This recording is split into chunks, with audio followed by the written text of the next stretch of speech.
Goat life. The goat life. So movie నిజంగా చెప్తాను, చిన్నగా ఉన్నప్పుడు మా బంధువుల్లో ఒక అతను వెళ్తే నాకు అప్పుడు పెద్దగా ఎమోషన్ రాలేదు. కానీ there are 3 situations when I cried when I watching. నేను చూసేటప్పుడు ఏడవడం జరిగింది. ఏ గొర్రెలనైతే వాడు సాకుతాడో, వాడు తీసుకొని మేపుతాడో ఆ గొర్రె మాంసం తినే పరిస్థితి నాకు వచ్చింది కదా అని అక్కడ ఒక యాక్షన్ ఉంటుంది. నేను ఇంతవరకు మేకలేనుగా నాకు ఇంతవరకు యాక్షన్ రాలే, ఇంతవరకు నాకు ఎమోషన్ రాలా. మేక మాంసం తింటూనే ఉన్నా. కానీ ఫస్ట్ టైము ఆయన సీన్ తీసిన తర్వాత నాకు కూడా కొద్దిగా బాధ అనిపించింది. సో నన్ను తీసుకుని వెళ్ళాడు అక్కడికి. అండ్ రెండో థింగ్ ఏంటి అని అంటే, సపోర్టింగ్ క్యారెక్టర్ ఒకటి ఉంటుంది ఇందులో.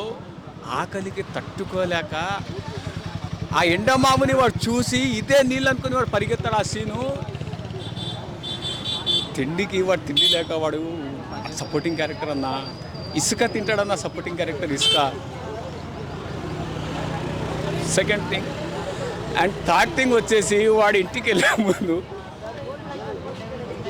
ఇంటికి ఫోన్ చేసినప్పుడు వాడు భార్యకు ఫోన్ చేస్తుంది, ఎక్కడికి వెళ్ళిపోయారండి ఒక 3 years 4 years అని చెప్పి. అంటే అక్కడ ఒక పాప ఏడుస్తుంది చూసారా.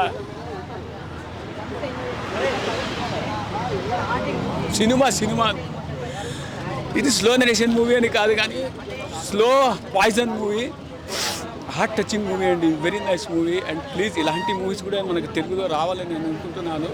So please, I'm sorry bro, ఇంతకంటే ఏం చెప్పలేదు. ఐఎమ్ సారీ అన్న. ద గోట్ లైఫ్ ఇప్పుడు మూవీ చూసి వస్తున్నాను. నిజంగా ఎక్కువ జీతాలు వస్తాయి బయట కంట్రీలకు వెళ్ళి జాబ్ చేసుకుంటే అని కొంతమంది ఇక్కడ ఉన్న వాళ్ళే మనల్ని దొంగ పాస్పోర్ట్లు దొంగ వీసాల మీద బయట కంట్రీలు పంపిస్తారు.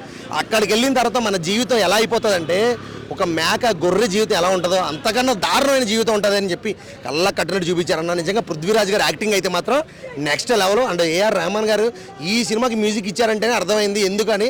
అసలు నిజంగా అన్న, ఎన్ని కష్టాలంటే సెకండ్ హాఫ్ నుంచి అయితే ప్రతి ఒక్కరు కళ్ళల్లోంచి నీళ్ళు వస్తాయి. అసలు నిజంగా మన ఇంటికి తిరిగి వస్తాడా, ఆ ఎడారిలోనే చచ్చిపోతాడా, మంచినీళ్ళు దొరకవు, తిండి ఉండదు, 3-4 రోజులు ఎడారిలో ప్రయాణం. అసలు నిజంగా అన్న, ప్రతి ఒక్కరు కూడా ఏడ్చాడు థియేటర్లో. అంత బాగుంది సినిమా. నిజంగా మామూలు ఎమోషన్ కాదు. డైరెక్టర్ గారు అంటే ఇలాంటి ఎమోషన్ని స్టార్టింగ్ నుంచి ఎండింగ్ వరకు ఒకటే ఎమోషన్ క్యారీ చేసి చూడండి. అక్కడ నిజంగా నాకు బాధ చేసింది అన్న. అంటే ఇంటర్వెల్ ముందు ఒక సాంగ్ ఉంటుంది అన్న, ఆ సాంగ్ అయితే మామూలుగా ఎంజాయ్ చేయరు కుర్రోళ్ళు. అమలపాల్ గారిని రొమాన్స్, ఆ ముద్దు సీన్లు ఉంటుంది వేరే లెవెల్. అదొక్కటే ముద్దు సీన్, అది రొమాంటిక్ సాంగ్ అదొకటి. తర్వాత అంతా నిజంగా అంటే ప్రతి ఒక్కరు లైక్ సౌదీ వెళ్ళిపోతే ఇంత డబ్బులు వస్తాయి, మెక్కకి వెళ్ళిపోతే ఇంత డబ్బులు వస్తాయి అవన్నీ అనుకుంటారు చూడండి. అదంతా కాదు, అదంతా మీ భ్రమ మాత్రమే. సో మీరు ఏదైనా అంటే మీ ఓన్ కంట్రీలో, మీ ఓన్ ఊర్లో అక్కడనే కష్టపడుతూ అంత కష్టపడుతూ ఎంత డబ్బులు వచ్చినా అంతా ఎంజాయ్ చేయండి. అదే చాలు లైఫ్ అంటే. అంతేగాని వేరే వాళ్ళ దగ్గరికి వెళ్ళి వాళ్ళ దగ్గర బానిసంగా బతకడం ఇదంతా వేస్ట్. సో పృథ్వీ అన్న యాక్టింగ్ అయితే ఇరుగా తీసేసింది భయ. అంటే సినిమా అంటే లైఫ్, సినిమానే ఇష్టం, సినిమానే ప్రాణం అనుకుంటే చేసి చూడండి. అతను గ్రేట్ అంటే గ్రేట్ అనిపిస్తుంది నాకు. సో ఓవరాల్ చెప్పేది అంటే గోట్ లైఫ్ సినిమా మీరు అందరు చూడండి, ఎవరు మిస్ కాకండి అన్న. థియేటర్లో మీరు ఏఆర్ రెహమాన్ గారు మ్యూజిక్ ఏమంటారు, ఎవరైతే ఎక్స్పీరియన్స్ చేయలేదో చాలా మిస్ అవుతున్నారో ఈ గోట్ లైఫ్ మూవీ చూస్తే ఏఆర్ రెహమాన్ గారు మ్యూజికల్గా ఎంజాయ్ చేస్తారు. ప్లస్ ఇంకోటి ఏంటంటే పృథ్వీరాజ్ గారు ఆయన ఏడుస్తున్నప్పుడు మన కళ్ళ నీళ్ళు తిరుగుతాయి. అంత ఎమోషనల్గా ఉంది. స్టోరీ కనెక్ట్ అయితే మాత్రం ఎవరైతే ఆడియన్స్ 3 పాటలు 3 ఫైట్లు ఇష్టపడ్డోళ్ళకి ఈ స్టోరీ కనెక్ట్ కాదు. స్టోరీ కనెక్ట్ ఈ మూవీ గోట్ లైఫ్కి స్టోరీ కనెక్ట్ అయితే మాత్రం లాస్ట్ వరకు ఆ ఇంటెన్స్ అనేది మీరు ఫీల్ అవుతుంటారు.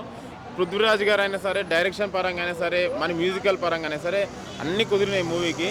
గామి ఫిలిం ఎట్లయితే different film block buster hit అయిందో అదే జానర్లో వస్తుంది ఈ మూవీ.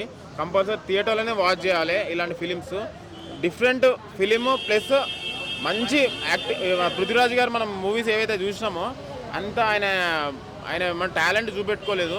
ఈ మూవీలో 100% పెట్టిండు. 100కి 100 మార్క్స్ ఇవ్వచ్చు. మూవీ మాత్రం ఎక్సలెంట్ ఉంది. Compulsory theatre watch. సినిమా కాదు, ఒక లైఫ్ స్టోరీ అనమాట. ప్రతి ఒక్కళ్ళు ఒక చిన్న ఫ్యామిలీని, కుటుంబాన్ని, ఒక ఊరిని, దేశాన్ని వదిలేసి జాబ్ కోసం వెళ్తారు. కానీ అక్కడ వాళ్ళు అరబ్ కంట్రీ వాళ్ళు ఎలా ఇబ్బందులు పెడతారు, ఎన్ని కష్టాలు పెడతారు అనేది చాలా చాలా క్లియర్గా చూపించారు. ఒక నిజ లైఫ్లో జరిగిన స్టోరీని ఒక క్యారెక్టర్ని తీసుకొని ప్రతి ఒక్కరికి కనెక్ట్ అవుతుంది అనమాట.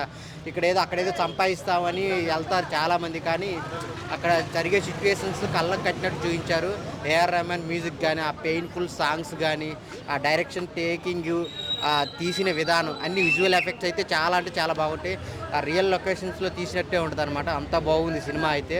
సో పృథ్వీరాజ్ క్యారెక్టర్ అయితే నిజంగా ఆ క్యారెక్టర్లో జీవించాడని చెప్పాలి. వెయిట్ లాస్ అయ్యి కూడా చాలా గడ్డం పెంచుకొని నిజంగా ఆ క్యారెక్టర్ చేయాలంటే గట్స్ ఉండాలి. అంత బాగా చేశారనమాట. సో ప్రతి ఒక్క ఊర్లో ఉన్న వాళ్ళకి ఫ్యామిలీని వదిలేసి వెళ్ళే వాళ్ళందరికీ కనెక్ట్ అయింది. ఈ సినిమా చూసిన తర్వాత గల్ఫ్ కంట్రీ వెళ్ళటం కాదు కదా, ఆ పేరు ఎత్తడానికే చాలా భయపడతారు. సో అందరూ వచ్చి థియేటర్లో చూడండి. చాలా చాలా ఒక పెయిన్ స్టోరీని అయితే మీరు చూస్తారు, చాలా ఎంజాయ్ చేస్తారు. మా సత్యం 24 ఫ్రేమ్స్ ఛానల్ని సబ్స్క్రైబ్ చేసుకుని బెల్ ఐకాన్ని యాక్టివేట్ చేసి లైక్ చేయగలరు, షేర్ చేయగలరు.